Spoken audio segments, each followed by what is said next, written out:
Hello, everyone, and welcome to the last reel-to-reel show of 2024. My name is Abram. And my name is Kobe. Today we are covering the all-new Gladiator 2, once again directed by Ridley Scott. All new? The movie came out like 2 weeks ago. All new, 2 weeks? It's all the same. Whatever. You know what? You're right. Whatever. Let's just set things off by jumping straight into the trailer. I remember that day. I never forgot it. That a slave could take revenge against an emperor. Where were you born? I don't know. I never knew a mother nor a father. You will be my instrument. Who are you?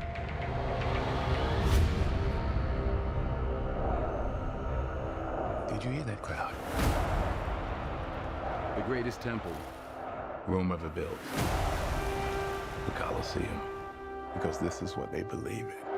Power.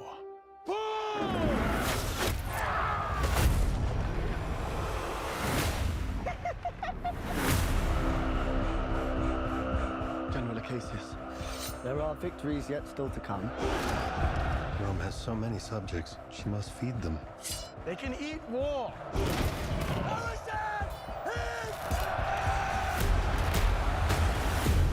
The arena turns slaves into gladiators, the gladiators into free men. You have something in you.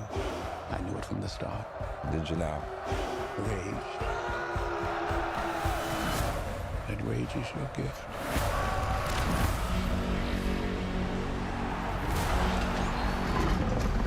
This is about survival! Survive! Hold together, and when it charges, break for the wall.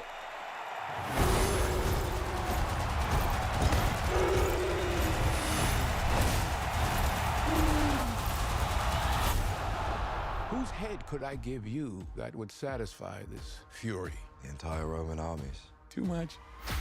The general will do. Rome must fall. I need only give it a push. Will we make it out alive? Alright. Hands on the mausoleum floor. Blood stains the Colosseum doors. This ring belonged to Maximus. Now I give it to you. What is the dream of Rome? That people are not free. I was owned. Now I will control an empire. I will not waste another generation of young men for their vanity. Strength among us! This how Rome treats its heroes! Hands on the mausoleum floor. Blood stains the Colosseum doors. The gods have spoken!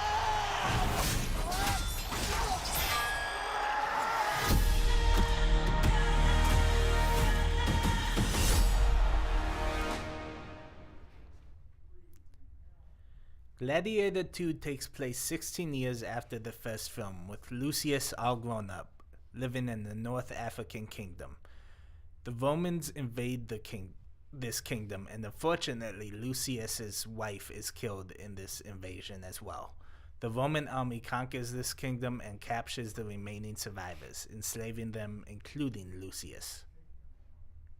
Lucius and the other slaves are taken back to Rome, where they must prove themselves as gladiators. Lucius impresses a man named Macrinus, who wants to use Lucius as his instrument to gain power over Rome.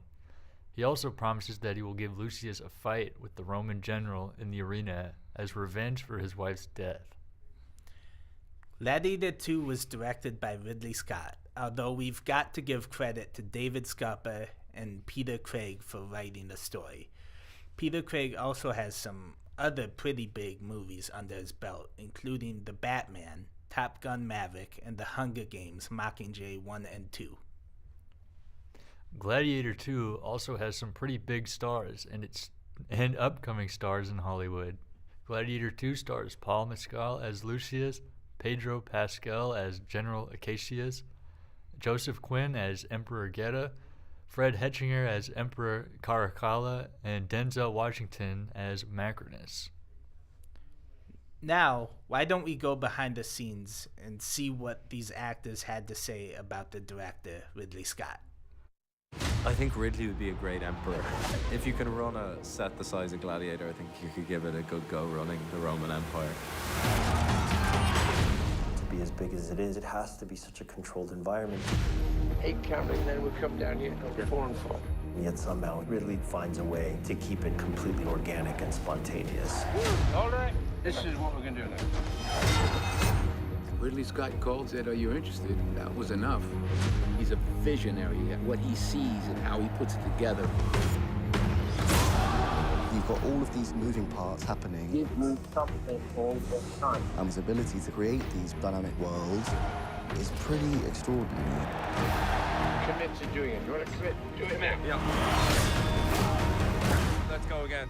Or every challenge that the world of cinema throws up, he spanned analog into digital, into multicam. He's done it all. Ridley creates these extraordinary characters with emotionally compelling storytelling. He amped up the spectacle even more. I was just so blown away. There's an energy on a Ridley Scott set that is thrilling. It was madness. As much star quality as this movie has, the star that shines the brightest is Ridley.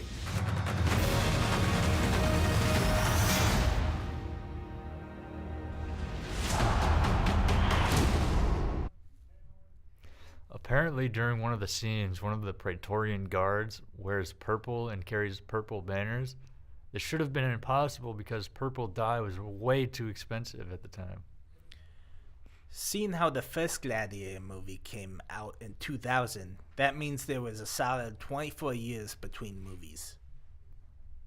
Yeah, I think it's the longest time between an original and a sequel for movies that have come out since the beginning of the 2000s. Did you know that according to uselessdaily.com, originally the plan for the movie was to have the gods resurrect Maximus from the dead? That sounds like a terrible idea. Why would they even think of something so bizarre for a supposed historical movie? Well, did you know that they filmed in locations like Morocco, Malta, and even the United Kingdom? I did actually, but speaking of Morocco, I heard that Ridley Scott sold the set of Kingdom of Heaven to the Moroccan government for only $10, since it was cheaper than dismantling it. He ended up having to buy it back so he could use it for this movie. $10? I didn't know you could even count that high. Wow, low blow, dude. Why don't we settle this in the Coliseum then? You know what? Fine. We'll duke it out during the commercial.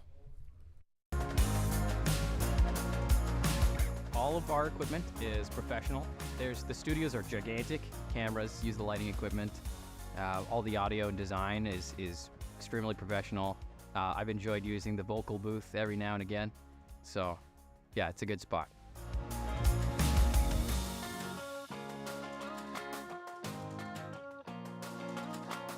Really been enjoying animation. It's really cool. We're learning like state-of-the-art software that's so deep that sometimes I feel like I want to cry, but it's really cool what you can do with this stuff.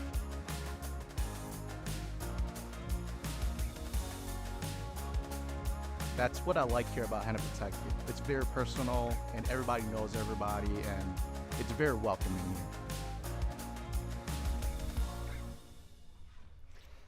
Well, me and Kobe settled things through the power of words and kindness. And speaking of kindness, I can't be too kind on one thing in particular. Why were there sharks in the naval battle in the Colosseum? I guess there isn't a way to prove it, but there's no way that the Romans could collect and relocate sharks. I think Ridley Scott thought it would make the battle more intense, but I just couldn't get over how dumb it was. The fight itself was cool, but not the sharks. Enough about that, though. The actors in the movie actually did a really good job. Pedro Pascal wasn't terrible. Paul Mescal did a good job. And whatever the Emperor's names were, they were amusing. But Denzel Washington, He did such a good job that I think I can honestly say that his character carried some parts of the film. If I'm still being honest, I didn't realize he was even in the movie because I barely recognized him. I mean, he's getting really old now. Finally, I've got one thing I'd like to know, and that's probably the question that everyone who found out Gladiator 2 is even coming out is. Why exactly was the movie made? I mean, it's entertaining, yeah, but compared to the first movie, I think it falls short on just about everything. But like I said, I still found myself entertained. You get it? Yeah, I think I get it, but that's from the first movie. Are you not entertained? Anyways, it was definitely far from being a bad movie. It was actually quite a good movie, but it doesn't really compare to the masterpiece of the first film. Therefore, I think I'll give this movie 3 out of 5 reels. 3 out of 5 reels. And seriously, I hate those sharks. And the baboons. Well, I actually really enjoyed this film. Was it as good as the first one? No. Was a sequel even necessary? Also no. But this film was such a spectacle to watch on the big screen. This is probably one of the better films I've seen this year, and on a much grander scale than the first one, with much more battles. Although bigger doesn't always mean it's better.